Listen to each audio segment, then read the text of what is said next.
The leaders of France and Italy find common ground after a rift over migration. President Emmanuel Macron and Giuseppe Conte have agreed to work together to make changes to the European Union's migration rules. They also called for steps to beef up border security.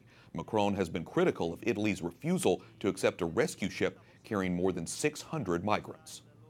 Joining me now is Mayor Francois Decoster, Mayor of Saint-Omer, France. He's also represented his country at the European Union and has served as a diplomatic advisor. Mayor Decoster, welcome to the program. Thank you. President Macron is accusing Italy of not doing enough when it comes to migrants. Italy's interior minister says France has not taken in all the migrants they have promised. How, in general, do you think France is dealing with the migrant crisis, and what do the French people make of the situation? The EU is trying to solve the problem, but it needs to be really put into force by the member states.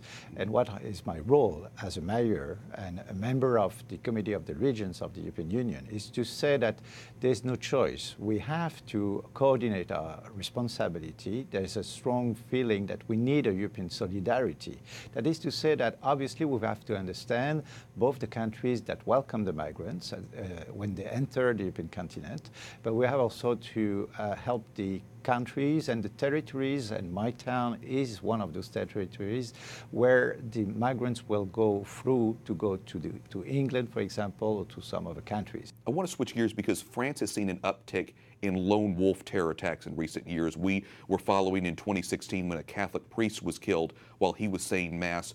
What has the impact of the attack and other attacks been like, and what is the mood in France right now with regards to terrorism?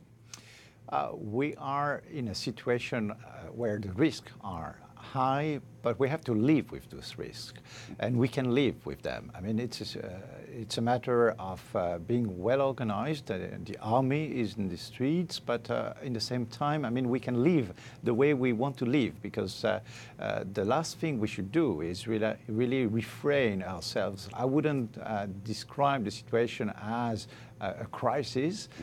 This is a situation we are facing, and I think we are well organized. This is once again a situation where we have to coordinate our efforts at the European level, but also with the US. And this is important. The coordination among the NATO allies is critical also on that issue, and we are doing well. You're here in the United States promoting a group, the Foundation for Transatlantic Values. It's a new group, and it supports a return to Catholic education. Tell us more about the foundation and what your goal is.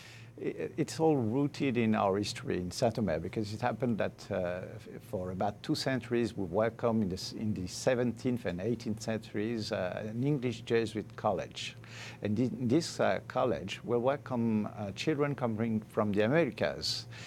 Catholic families, namely from the Maryland, will send their children to be educated by those English Jesuits based in Saint-Omer. So, because they were looking for a Catholic education that they could not find at the time in the American colonies of the United Kingdom. And the last generation of those children actually took part in the very foundation of the United States.